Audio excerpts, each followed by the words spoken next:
Hello, everyone, and welcome for this new AMA, the second one this week. I was on Tuesday with Atom's CEO for an AMA, and today it's another one that I am hosting. So it will be very interesting to discover a new project that maybe you don't know already. We'll try all together to discover what is it about, what's the goal, what's the ambition, and what's the different means that they will use to reach their goals.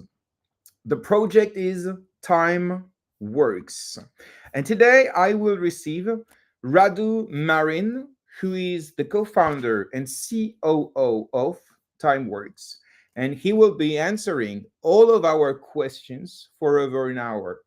So please note, and it's very important, that the questions were not sent in advance to our guests, and you can submit your own questions in the comment section at any time.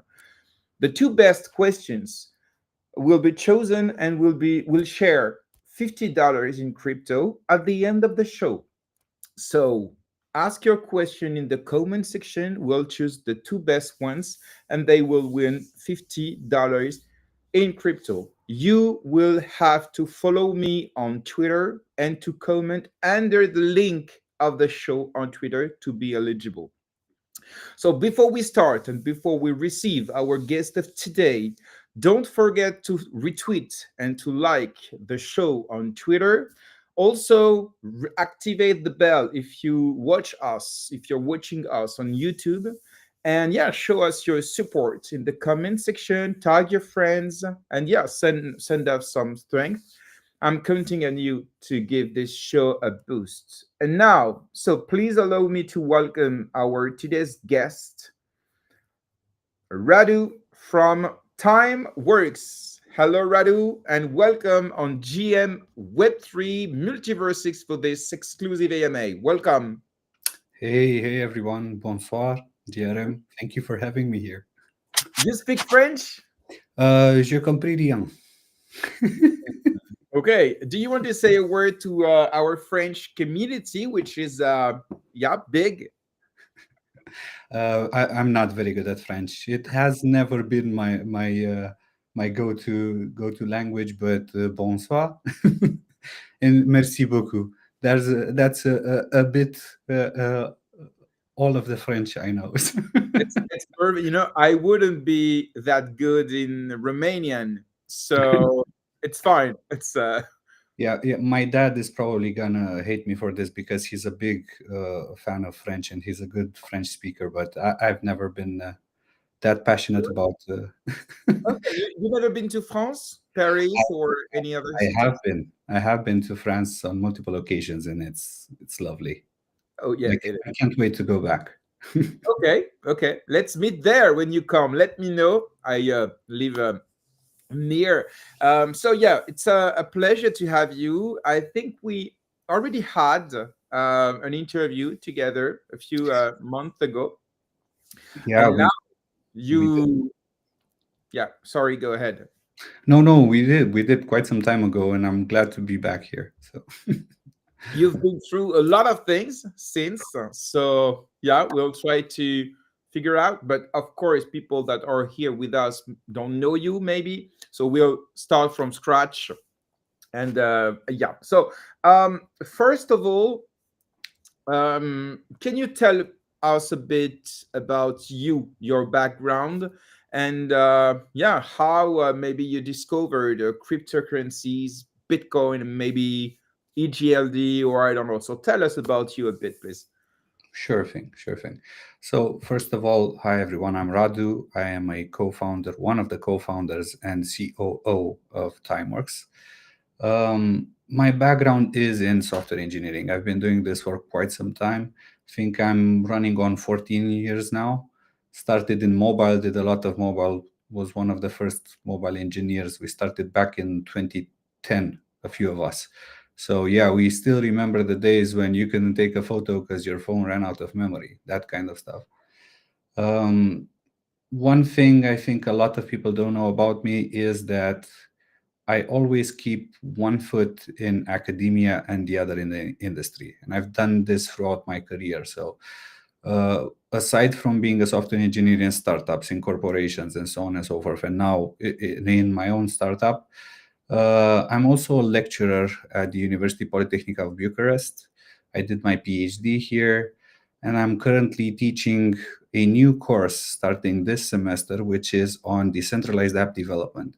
So this is big. I'm very happy I could get this into the curriculum, like for students to understand what decentralized means, what blockchains mean, what actually building a DApp means. So this is a great achievement that I consider, right? And even received Uh, an award for this. So Sorry to interrupt, but do you see the evolution of the awareness of blockchain decentralization and so on among your students these last years? we have started seeing a lot more research topics around blockchains and decentralization. Yes, so it is a topic that's more interesting, but again, like students need guidance. They need to understand how they can actually start to think about decentralized systems, right? Because yeah, choosing a blockchain, that is the easiest solution once you understand what you need to do and what you need to build, right? Yeah. Okay, very clear. Thank you very much for this. Let's now maybe start with the idea of timeworx. Do I pronounce well, by the way? Timeworx?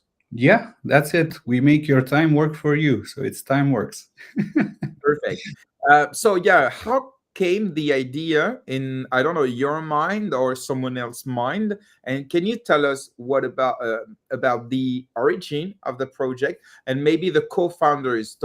So we have the opportunity to speak about the other team members because you're not all alone on Timeworx, of course. Exactly. Team matters a lot to us, team and community. So, yeah, well, first of all, time works. The way we define it, the shortest way we can define it, think of it as the data processing layer for next gen AI.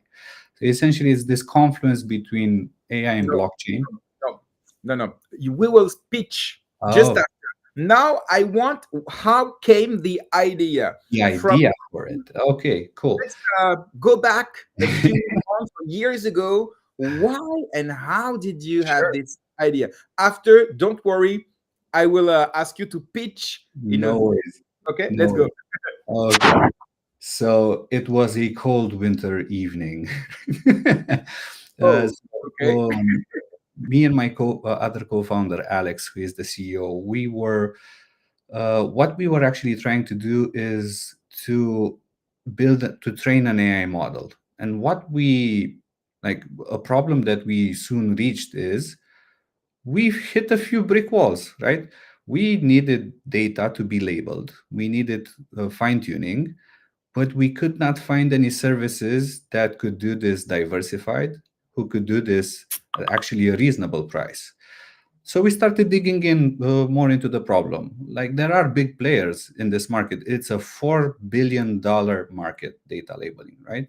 So we went to one of these large companies that do this. I'm not going to name and shame, but what I can tell you is we sent them an email and said, hey, we want to be data labelers. We want to see how data labeling is done. And we got a reply back saying, no, that was it.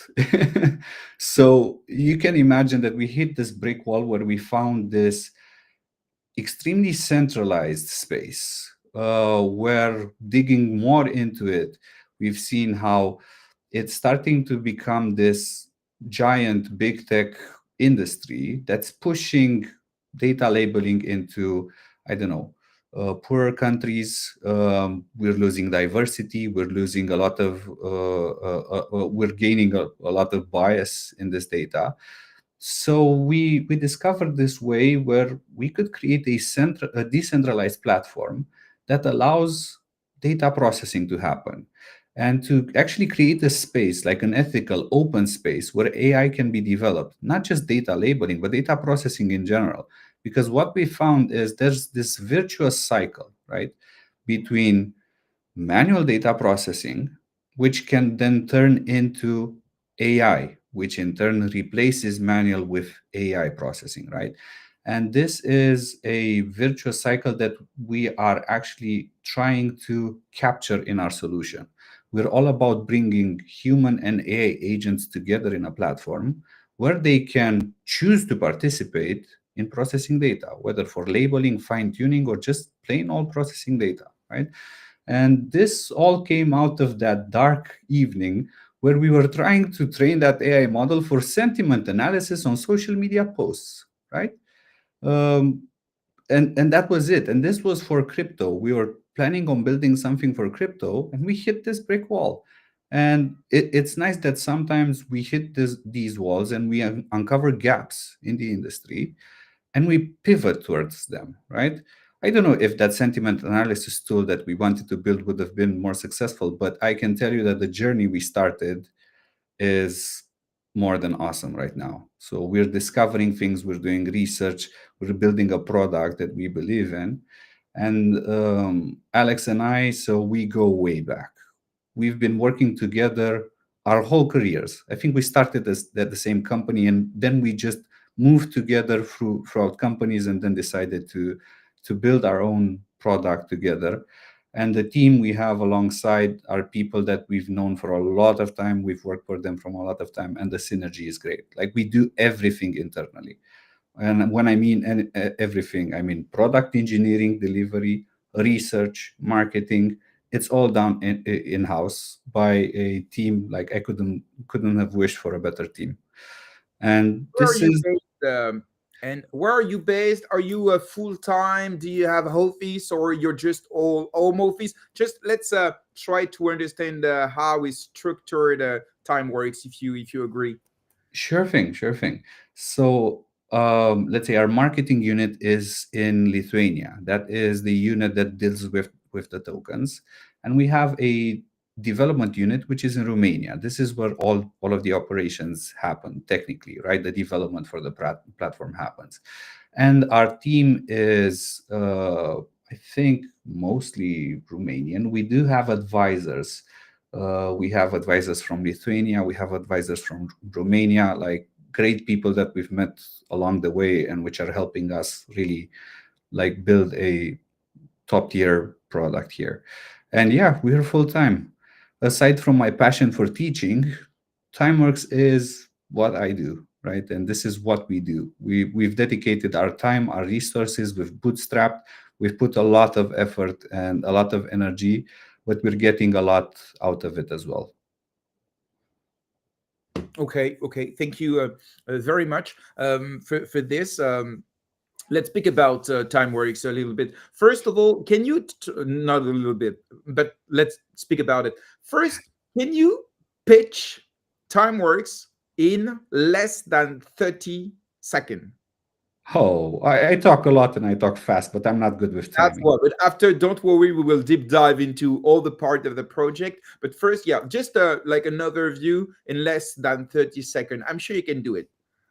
Okay, so timeworx is the data processing layer for next gen AI, No, no, it's too driven easy. It's the driven by our mission to bridge the gap between human and artificial intelligence towards uncovering the ground truth for AI.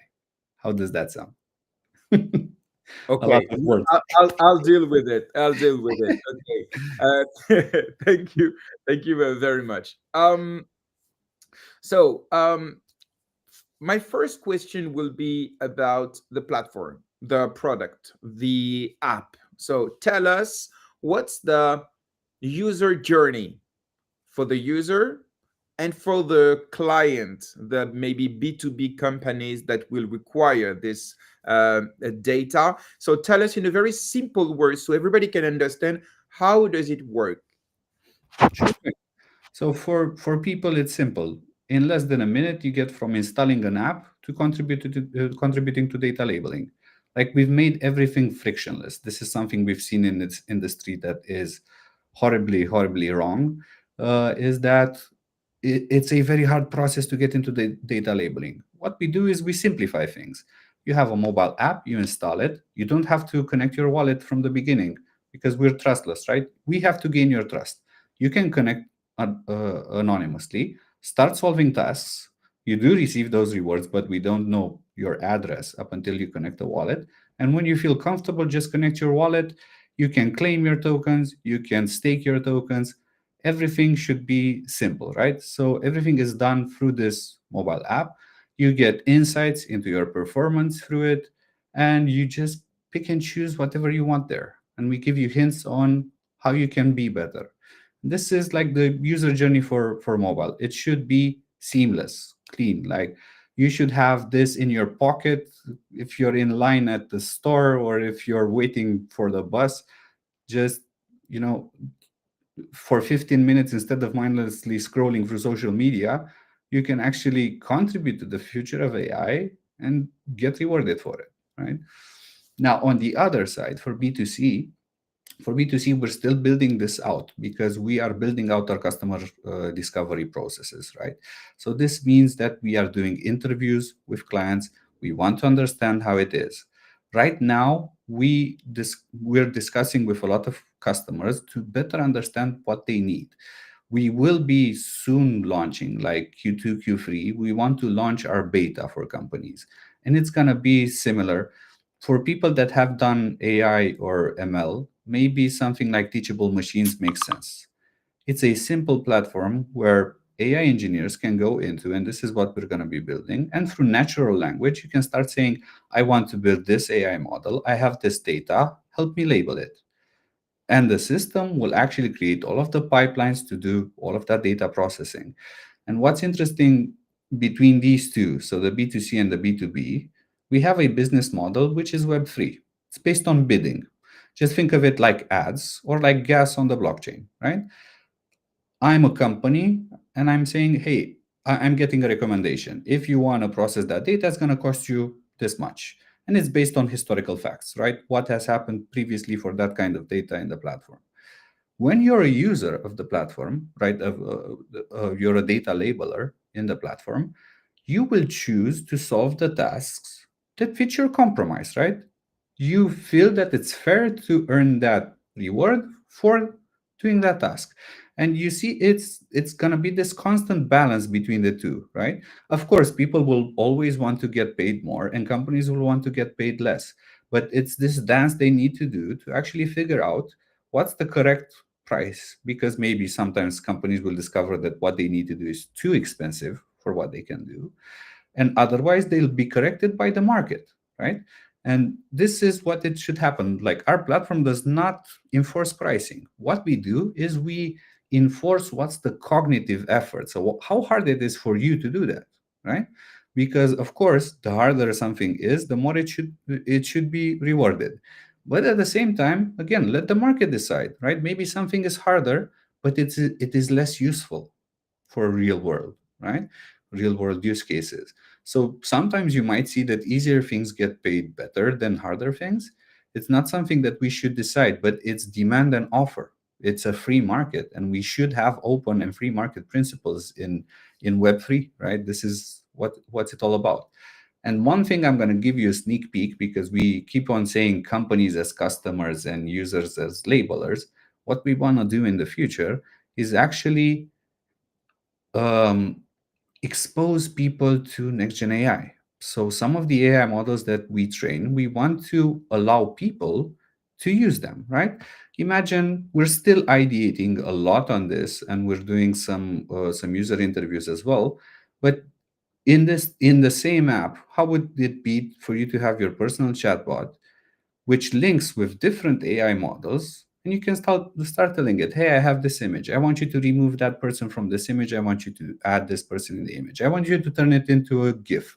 I want you to animate it It's this way like and that way. something like Fever, but decentralized. And Something yeah, like that. But essentially, you'd have in a one stop shop for AI. So at the same time, you can contribute to AI, and the rewards that you get, you can use them back and process your data in the way that you want, right?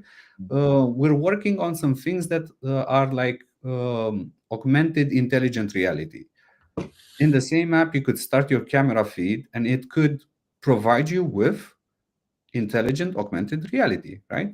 And that would be cool. We're actually working a use case for this in tourism, where you can take out your phone and point it to, I don't know, a specific monument, and it's gonna classify, detect it in real time, and start giving you information. Hey, that is the Eiffel Tower. It was built in that year. The entrance for visitors is around that way, and things like this.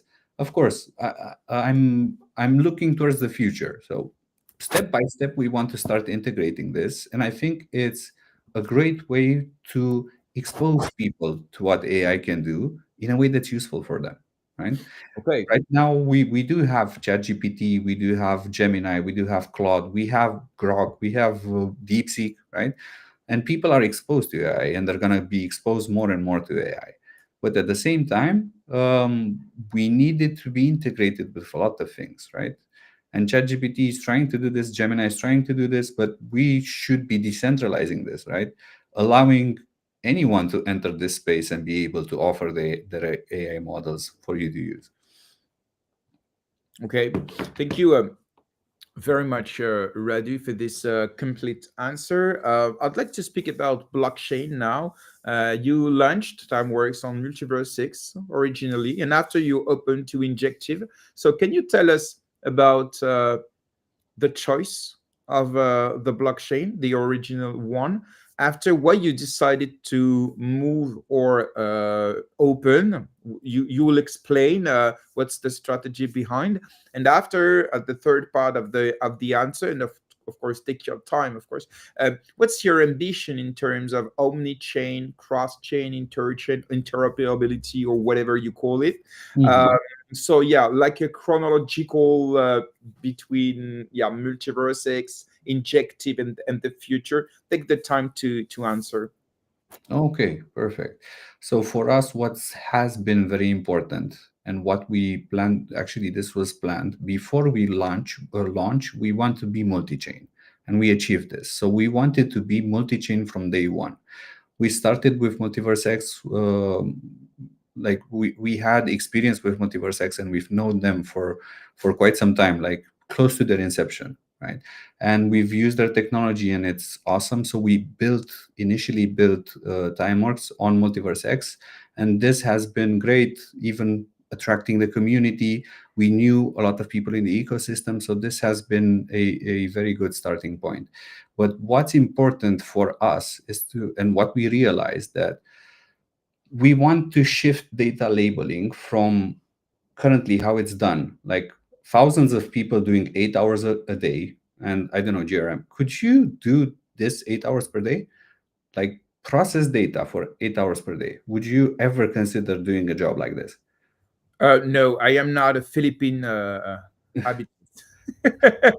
Okay. Imagine there are people who do this 8 hours a day. I tried doing it more than 1 hour, and you go a bit insane, right? Because it's repetitive work, and you can imagine that the more you do that work, like imagine doing the 8 hours, of course that you're not going to be productive, of course you're going to be making mistakes. So we want to shift away from this towards a direction like 15 minutes per day for millions of users.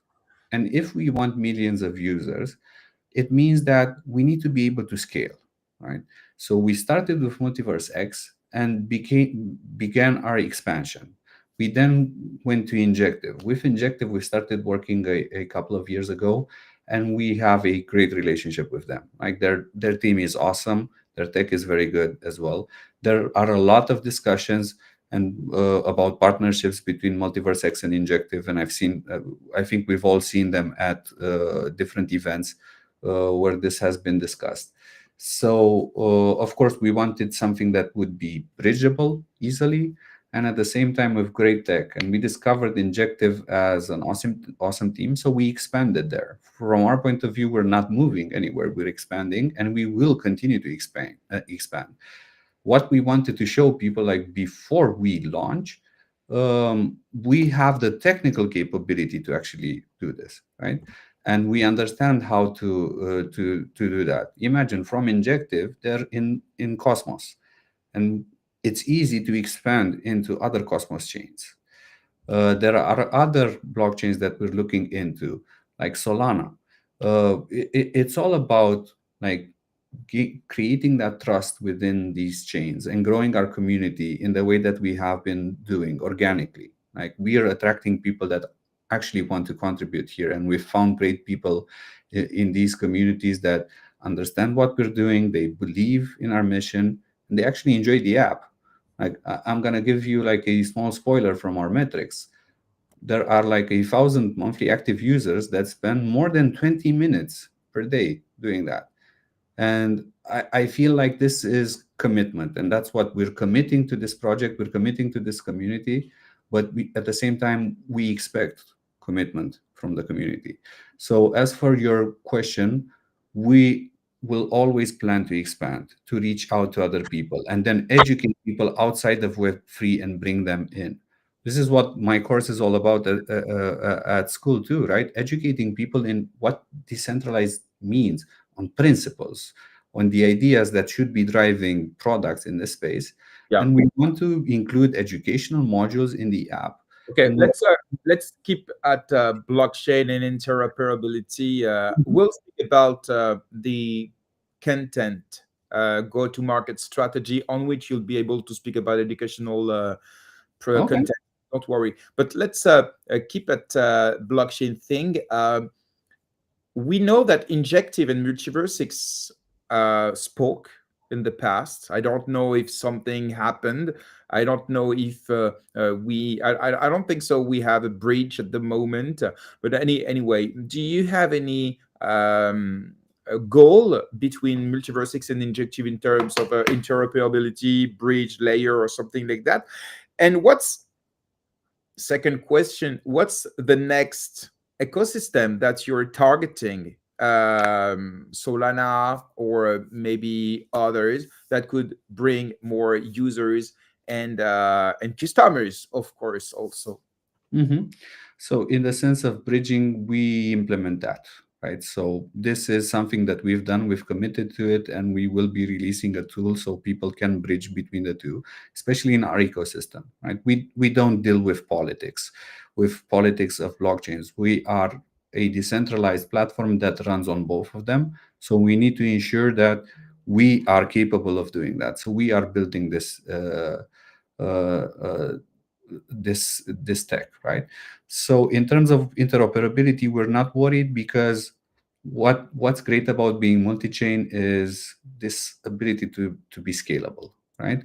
You have infrastructure that scales and benefits from all of the chains that you support. So bridging, of course, is our responsibility, and we will be doing it, and we actually are doing it right now. So it's we don't always have to rely on the blockchains to do everything for us, right? We're builders. We should be able to build. We do have the building blocks for doing it, and I can tell you, it has not been a hard endeavor to actually do that bridging. Now, in terms of the direction where we're expanding, we have not yet made an executive decision. But as I said, we are looking at the Cosmos ecosystem, and we are looking at Solana. And yes, in previous discussions, I've seen a lot of talk about this trifecta between MultiversX, Injective, and Solana.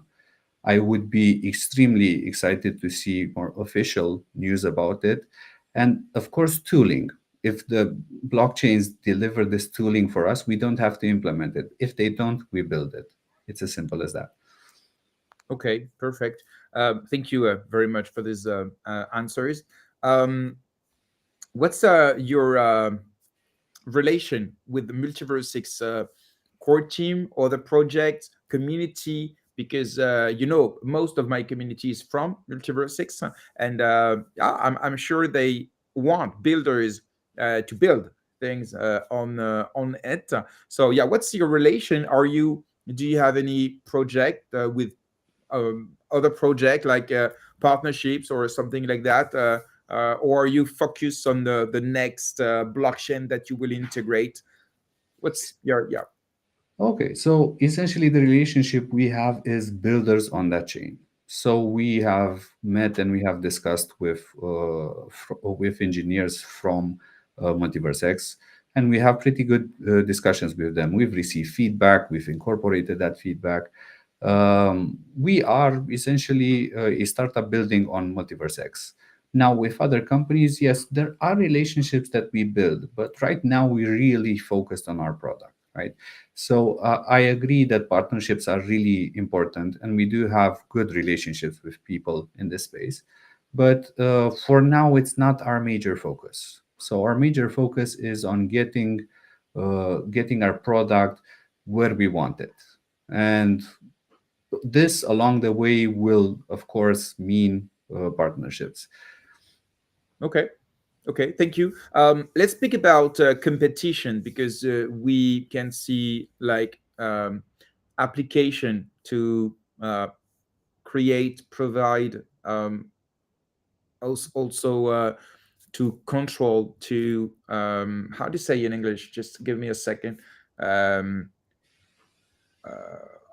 the data that you're creating or providing, you need to control that the integrity of the data, that the data is qualified, the qualification of the data. So we can see that this kind of application are flourishing in the space. So what's your difference with the others? And of course, we cannot not mention Tada, which is a project pretty close, or not, you'll tell us, as yours. And what's the difference? Because we can see in the audience people from Tada that I really like. They're really, really cool. So is there any difference?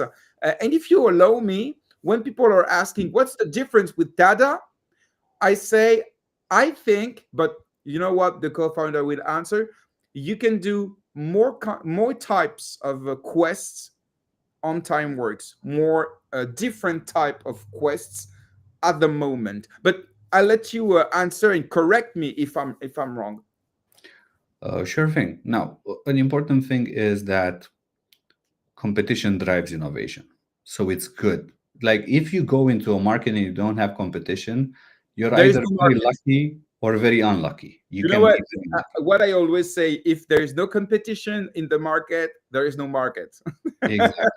So Yes. most likely you are unlucky and you don't have a market. So it's good that there's competition. And yes, we do have competition. As I said, this is a $4 billion industry, and it is actually poised to grow even more in the upcoming years. And this is driven by how AI is growing, right?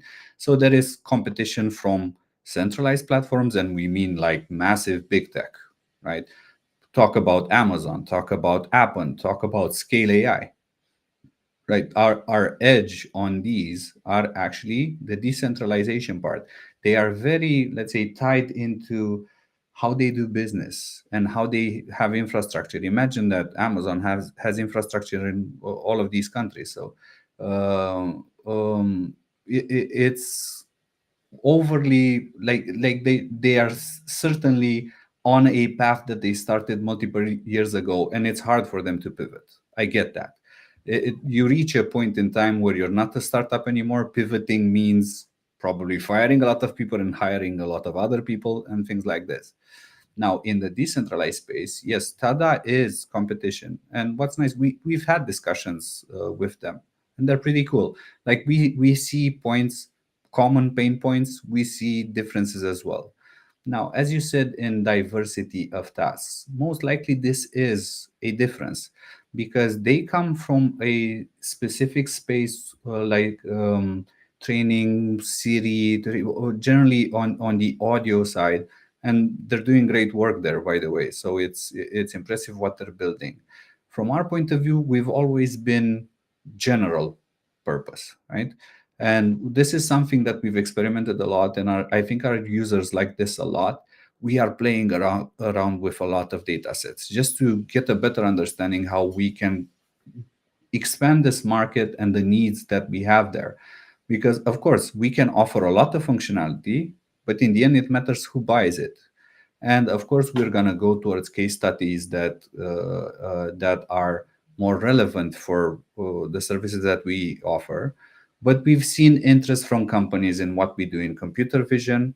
We've seen interest in companies for RLHF, that's reinforcement learning from human feedback.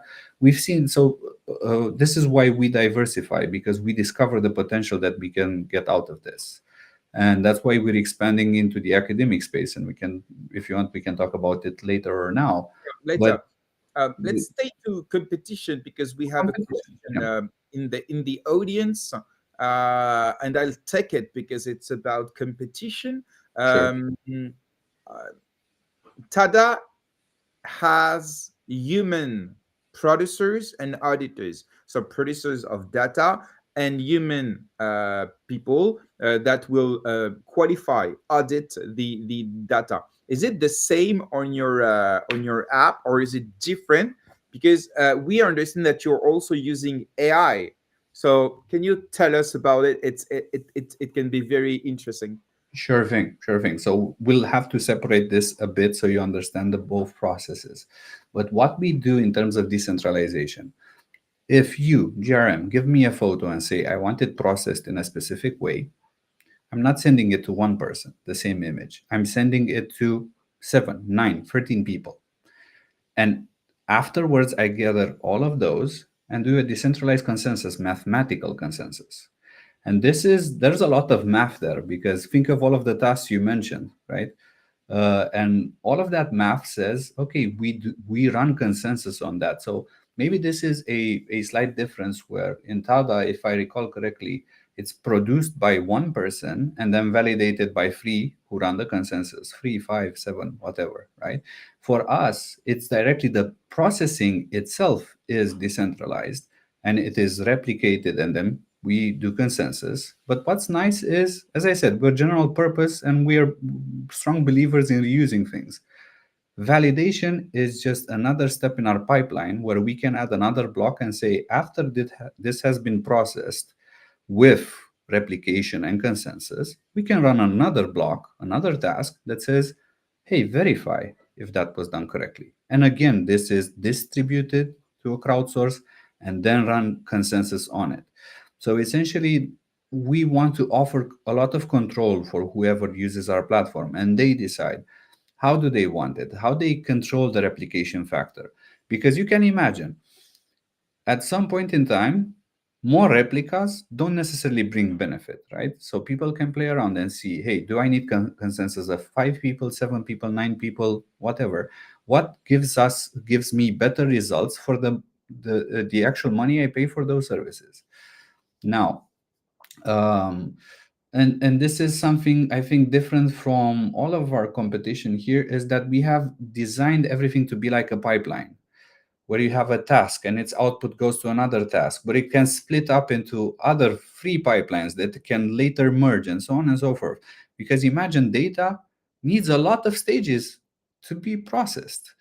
I'll give you an example. We had this use case for receipts, right? People wanting to extract information from receipts. So we had a pipeline. What's interesting here is that this customer came to us and said, hey, I want to train an AI model to do this. And said, oh, great. Give us what data you have. How many pictures of receipts do you have? And they said 50. And we said, okay, 50,000, 50 million, 50 what? And they said, no, just 50. And we laughed because you can't do anything with 50 pictures in AI. You need a lot of data. So we discovered another interesting use case. We can actually produce that data with people, right? Reward people for producing data. So people can actually get rewarded for taking pictures of receipts. And imagine those receipts are essentially garbage for a lot of us, right? You take that receipt and you throw it away. But before you throw it away, why not get some rewards for doing that? So created a pipeline. First, take a picture of receipts, then validate that it's a picture of receipts, then rotate it so that it's upright, then crop out what's not interesting, then identify where the data is, and lastly, extract the data out. This is something that you can easily do in timeworx because this is how we thought about it, right? Now, moving on to the AI side, and I think this is interesting on consensus there. So how we see consensus, you can think of it as similar to proof of stake. You are an AI company, right? You want to build an AI model and you want to monetize it. What we do is we offer you a software. We call it an AI agent node software, where you can package up your AI model and bind it into the data processing protocol. But you also need to have a staking pool. You need to put something into the system, your trust, right? That your model will not be misbehaving, or if it is misbehaving, you have something to lose, if you do that, right? And now imagine that multiple AI providers do this. And now GRM comes in and says, hey, I want to process this image. It doesn't get sent to one AI model, it gets sent to a cohort of AI models. One of them is chosen as the leader of the cohort and proposes a prediction because, by the way, AI, the only thing it does, it proposes predictions or inferences. What the other AI models in this cohort do is they validate the output of the first model, right? We don't want them spending, all of them spending time in doing the inference because that consumes a lot of power and we need to be power efficient in what we do. But they do need to mathematically validate it because most of these inferences are usually reversible. So they can check, is this a correct inference of that? So they can actually do that. And at the end, what do we get? We get performance on-chain proofs for AI models. And this is our future direction that we call AI that is trusted. We can finally answer this question because GRM, if I were to ask you today, how do you trust AI? I actually don't. Bingo. Okay. Do you use it? Yes, I do every day, but I diversify my sources and I always control the Okay. information, of course. Okay. If you want to do a social experiment, go ask 10 engineers how can they express trust in AI. And I can tell you you're gonna get 10 different answers or maybe some shoulder shrugs or something like that. Because the truth of the matter, right now, aside from what research is doing with benchmarking, we don't really have a way in which we can define trust. What we want to do and what we're building, slowly building out, is being able to decentralize this and actually create trust. Because imagine when you have proof of stake, right, for AI models, if they misbehave, they're gonna get slashed. So they always want to increase their performance. At the same time, you don't want to have only the, let's say, very wealthy AA companies having very large staking pools benefiting from this. So what we want to do is balance it out. You need to have a balance between how much TIX you put into your stake and how high performing you are, right? It's always going to be a balance between these two. So this will allow the underdog, a small AI company that's brilliant, and they maybe don't have the resources of a large company, but they will be able to gain and earn, right, monetize their models because they're good at what they do. And large companies will be able to monetize it and maybe will not be able to pivot as fast as startups can, but we will be creating a competitive environment. And I think this is one of the most important techniques in decentralization. It's competition, right? We should be competing for trust. We should be competing for better results.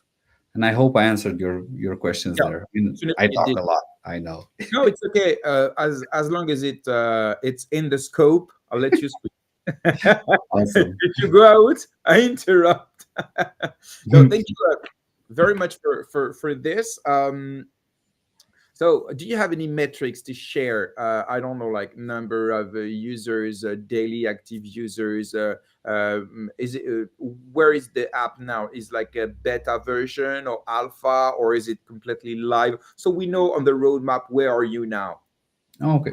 So in terms of the app, we are currently on the Google Play Store, and it's just a matter of a click before it goes completely live. On iOS, we are on test flight, right? Not yet publicly available in the App Store, but we are going through the review phases with Apple there, and it's actually looking good. So we should be ready to launch pretty soon publicly. But of course, we need to launch the token first. So this is going to be important. Now, in terms of metrics, I jumped the gun a bit earlier, and I think I already told you that Yeah, we do have um, around. I understood, but I want to you to repeat again because it will be easier for even the audience. Awesome.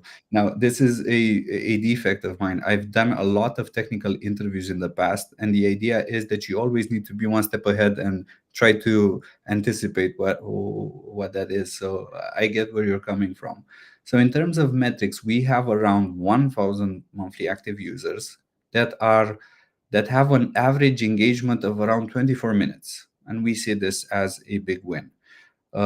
We see good convergence over 7, 10, and 30 days in the past when it comes to analytics. So this is great. And in terms of the data processing power that we do have, the throughput, I think more than 1 million tasks have already been done by these people. Overall, I think we have around 13,000 people that have signed up for beta testing, right? Not all of them converge. Some people don't want to install mobile apps, but we do have a lot of people that have installed it, have given us that trust, and have actually connected their wallets there. We have surpassed 1 million tasks, I think, a few months ago. And what's great is that we always run, let's say, technical experiments on to better understand people. So some of the data sets that have been processed up until now are famous on machine learning platforms like Kaggle, right? We get those data sets to better understand how accurate people are. And what I can tell you is that there are tasks where people have been 98% accurate, which is awesome. Like, this is a great score to have. And of course, this allows us to better understand how people want to use the app, but also how people want to trick the app, right? It's all about compromise. If you give somebody something that's easier to cheat than to actually do the right thing, they're going to be cheating. And this is something that we always want to detect, right? We want to detect unusual behavior to see if the problem is on our side and we need to fix it, or if we need to have mechanisms there that stop people from doing that. And we've seen examples of this, like with people were tasked to take pictures of something they write by hand on a piece of paper, right? I can tell you that a lot of people try to cheat on this, and I think it's because we've stopped writing on paper, right? When's the last time you wrote something with pen and paper? Do you remember? Yeah. I don't. I really don't. So people found it harder to take a picture of something that they do handwriting with, and they took random pictures. We had pictures of feet, pictures of, I don't know, landscapes, TV, stuff like that. Of course, that's where we announced in our loyalty program that tasks that are found to be, like, especially malicious in the outputs that they produce will not get rewarded. Inappropriate, we can say. Inappropriate. Yeah, I can tell you, I'm happy we did not have any not safe for work pictures. Thank Oh, God I did not see anything that I did not want to see there. so But yeah, it's uh, okay for fit. a feet is okay, but It's okay. above the feet, sometimes you don't want to see that. So we don't want to be adding not safe for work filters throughout the app. But yeah, it's important to understand things like this and human behavior in general, because then you can start improving. You can tell companies, hey, you're not paying people enough for that. And of course, they're going to be joking around and not giving you the data you need. And at the same time, I'm going to be telling people, hey, take this seriously, because if you don't, you're actually going to get penalized, which makes sense, right? You break the rules, you have to deal with the consequences. Okay.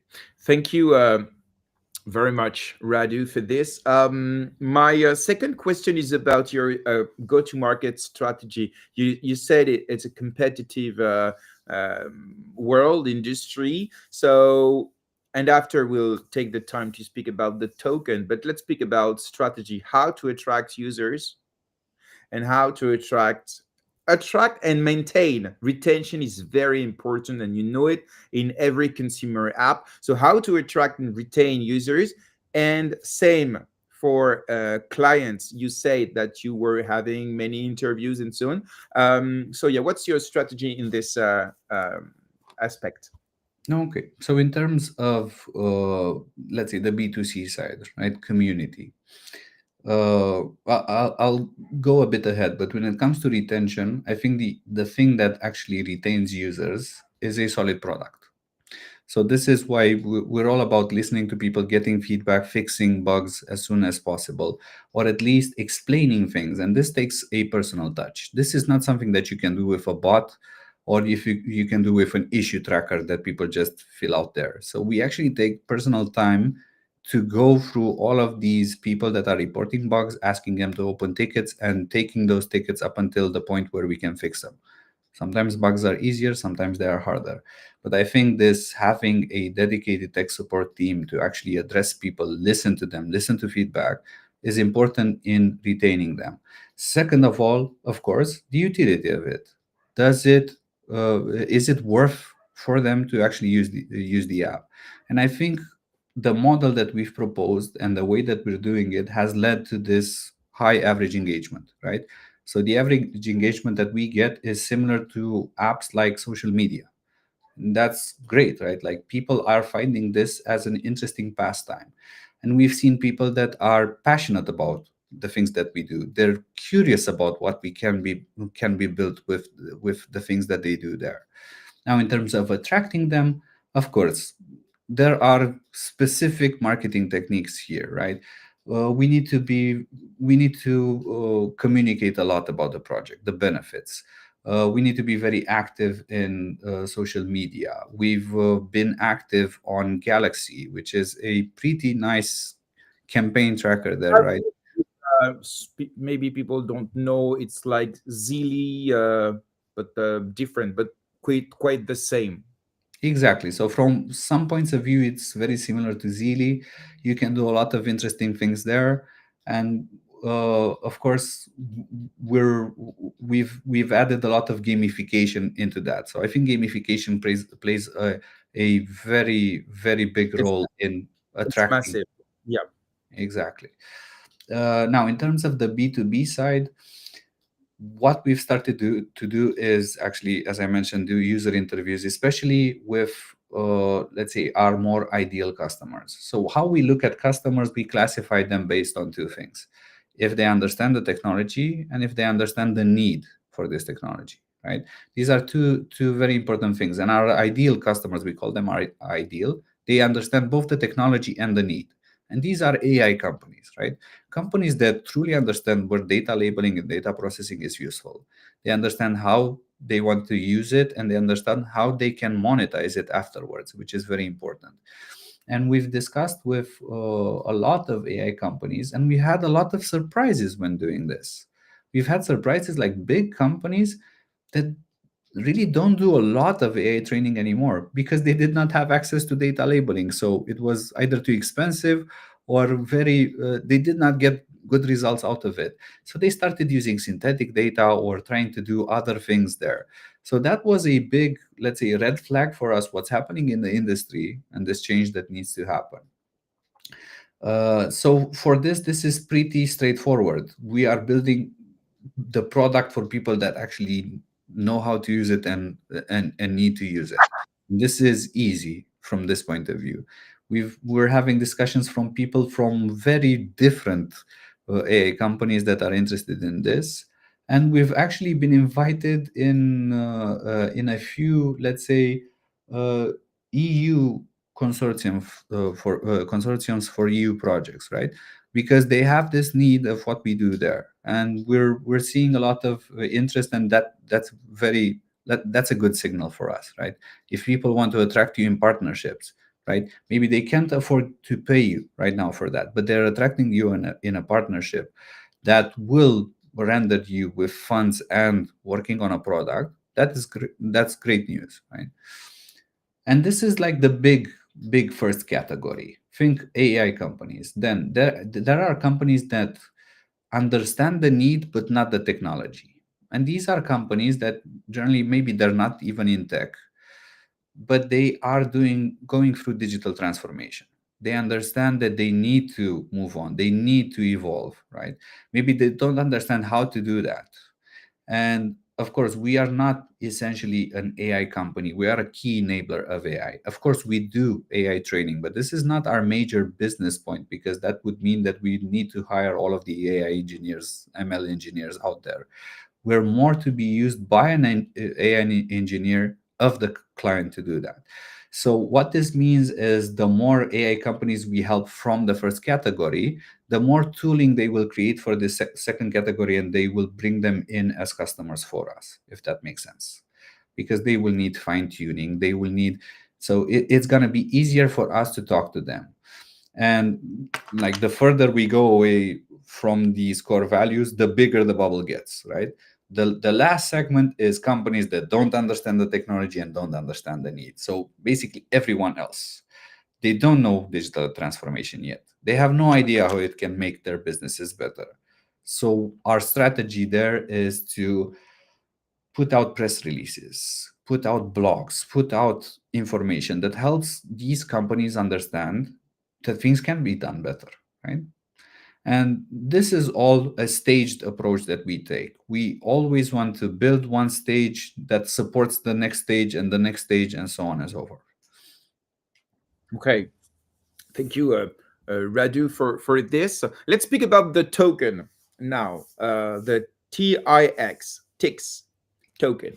So first, can you tell us about the utility? What's the purpose of this token first? And after we'll speak about the initial allocation, a bit of a tokenomics, so people can understand why how you decided to build it. Sure thing. So first of all, the purpose of TIX is to reflect the value of data processing, right? Because if you want to process data, you need to pay with TIX. You acquire services with TIX. When you process data, whether you're human or AI, you receive rewards in TIX for that processing, right? So there is always this balance. The more that data processing is requested, the more it will be valuable, right? So this is our point of view. The more that people will need data processing, the more powerful, the more valuable ticks will be. And goes for both people and companies, right? If we allow people to use ticks to access AI models, it's the same as allowing companies to process their data, right? Whether by human or by AI agents. So this is generally how we see ticks. It is like the power horse of our platform. It's what our platform needs in order to function, and it does have a lot of functionalities there. So for people, like I said, they receive rewards in ticks, they can stake it. And in the future, the idea of that proof of stake I mentioned for AI agents is to make it as delegated proof of stake. So you, GRM, will be able to take your ticks and stake it with a specific AI company that builds on timeworx, right? And that means that AI companies will need to educate people into why they are better and why do they deserve that delegation. And people will want to learn more and make educated choices in where they want to stake their tokens. Because of course, the better the company is where they stake, like the better that AI agent node, the more rewards they will receive, right? Second of all, for companies, they use TIX to pay for these services. People will use TIX, of course, to pay for those AI models that they use. And at the Just same time, Mhm. about the customers, they can pay with fiat currency, and you will buy back the token, or they will have to pay with TIX solely. They can pay with TIX, and we're also working on an integration where they can pay in fiat. Of course, Web2 is still a big part of Yeah, the that's why industry. I think many customers will not even understand what is TIX, or maybe some people will don't want to pay with TIX. They will want Exactly. to pay with other cryptocurrencies or with just fiat currencies. Yeah, Exactly. So this is why we need to be flexible when it comes to this. Web3 is awesome, but at the same time, we need like payment methods that are seamless. If somebody wants to pay by fiat, by card, they can do it. And automatically, our integration there will buy those tokens from the market, and they will feed them into the smart contracts so they can be delivered to agents as rewards, right? So this should never be an issue for customers. You need them to have an easy journey through the system, and it's not that hard for them to understand it because tokens have existed in one way or another for a lot of time, right? And the only thing that might be worrisome for companies is the jurisdictions they're in, the compliance they need to handle. So yeah, of course, we're letting them pay with whatever they want. Now, going forward, you also mentioned Yeah, tokenomics. yeah. We Let's speak about definitely the initial allocation, some cliff investing condition, because in a few days you will launch the public sale on Mhm. republic.com site. So I think investors will want to know what are the condition of the early investors, cliff vesting, and what about the initial allocation. So give us some digits, please. Sure thing, sure thing. So when it comes to this public sale, and thank you for actually mentioning it. So here we will be working with republic.com. They are huge, they're massive, US based, and we couldn't have asked for a better partner. Like we've enjoyed every moment of working with them there. In terms of allocation, I really have to look at the documents. I have literally right now I have a bit of brain freeze, but we'll come back with these numbers. So don't worry I about will. it. I will put the link of the tokenomics in the comment. Perfect, perfect. So right now we have overall we've reserved 6% for public sales, but this doesn't necessarily mean that everything will be through Republic. We might want to look at let's say a DeFi way of doing it a bit later on, but that is honestly something that it's an upcoming plan. But when it comes to Republic, we will be having a community sale. So right now, if you have head on over to our website, please fill out the registration form there because that will give you access to the community sale. I can't talk a lot about numbers, right, because of compliance right now. But what I can tell you is that the community sale is going to be discounted and it's going to be a limited amount. Once that's done, we will be kicking off the public sale. And in the public sale, anyone on Republic can participate, right? So for our community, we've organized this community sale where you have to register beforehand. You will be able to register even during the event, but I can tell you, you can get into points where uh, things don't happen instantaneously, right? So what I want to remind people is do this ahead of time. Don't wait for the last minute to do it. Like go and register on the allow list and then create your republic.com account with the same email address that you registered. That's your link between the two.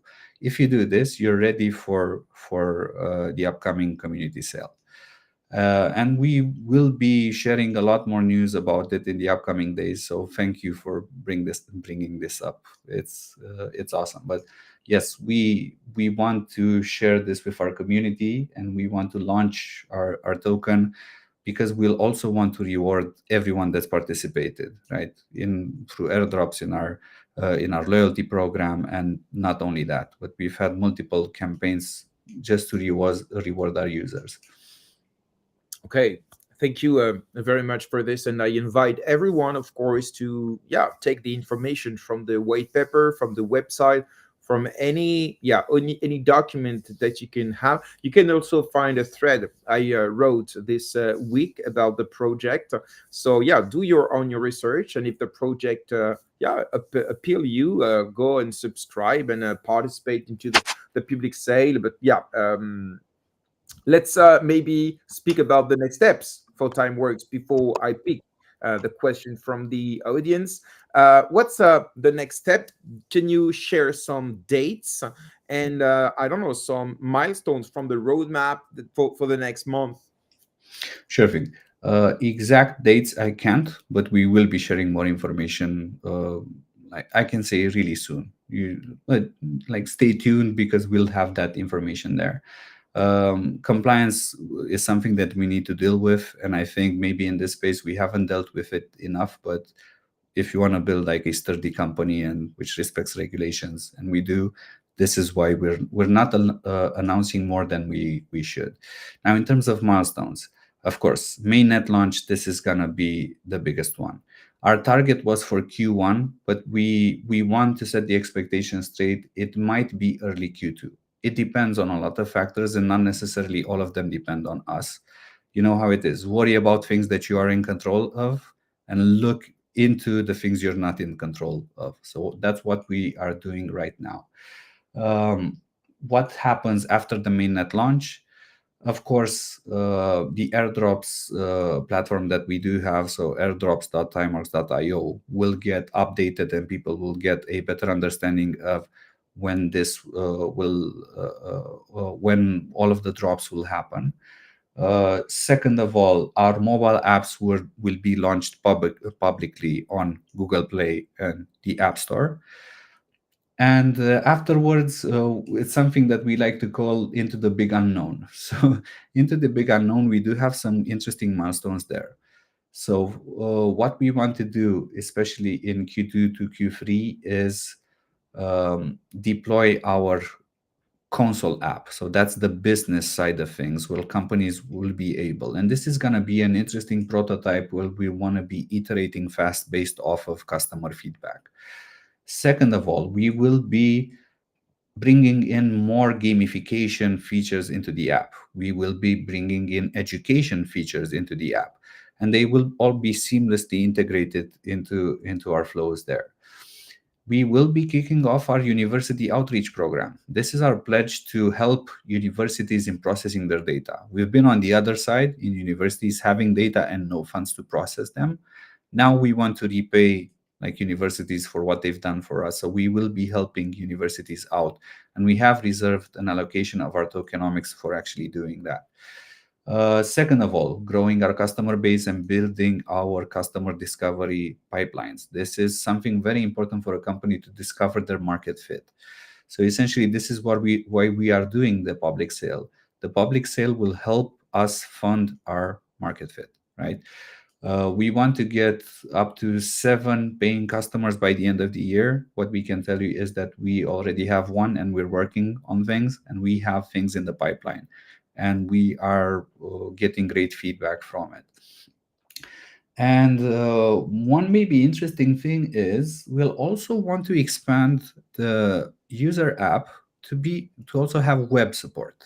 Some tasks will need more precision, and sometimes you can't get that on mobile. But what I can tell you is that we will always be omni-channel. We will always support mobile, and I think this is the future of having everything in your pocket. And I am biased. I've done a lot of mobile development in my life, but I understand why, because I do see a lot of innovation benefit in it. But yeah, biggest news yet, and the soonest thing on our roadmap is our community sale. So please make sure, do your own research, make up your own mind. But I just can't stress enough that I think this is a unique opportunity, right? We have the tech, we have the team, we have the vision, and we have the community. And I think these things are what makes a good project. It helps a lot. Yeah, It does. definitely.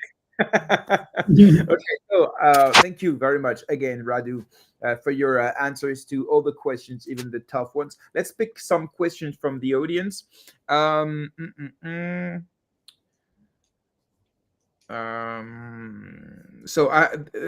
There's one I really like. So, what happens if multiple malicious agents manipulate the consensus mechanisms? Can an attack result in poisoned AI models? That is a very good question. So these are actually two different things. AI doesn't usually train AI. We call that a big problem in AI when you have AI training AI. So there can be a problem in this with human agents as well. What would stop human agents from trying to coordinate an attack and right from this point of view? And I think this stems from the way that uh, agents are allocated. It is random. There is no, let's say, this is the beauty of decentralized, right? There is no way for them to correlate uh, what gets done. Exactly from the point of view, as I said, it's not only that people are chosen and agents in general are chosen randomly, but we have that replication factor there. Even if uh, so those are also random at the same time, right? So we have two random variables here that make the combinatorial space even bigger.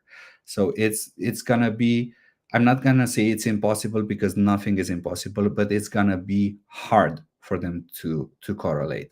And even if they do correlate, there's still a lot of people out there that are doing the right things. So the thing in AI training is that the majority wins, right? This is what happens. If you ask 10 people something, that's where the consensus comes in. The majority always wins. There will be cases where, of course, the outcomes of data processing will not be correct. And this is our job to curate afterwards, to validate and to fine tune. And this happens all of the time. If you don't want to know the level of accuracy in data labeling that happens nowadays, right? You'd be surprised at of a lot of things. And I think we've started noticing things like this. Now, in terms of poisoned AI models, that is a bit difficult to achieve. Like, you not only need to correlate more than 50% of the people, but you need to correlate them in more than 90% of the time. And that means that even if they achieve that, we do have ways of seeing that a model does not rise to occasion, right? In the training model, training modules, there are validations that are done. So these things can be caught early on. But I won't go into the technical details a lot. Essentially, what you need to understand is that randomness plays a huge key in this. And second of all, gamification for both human and AI models. They have on-chain performance that we track, and that sticks on chain. You do a lot of bad things, that's going to stick on the chain, and it's actually going to end up costing you more than you earn. So that's the general idea. Okay, thank you very much. Let's check maybe another question. What was-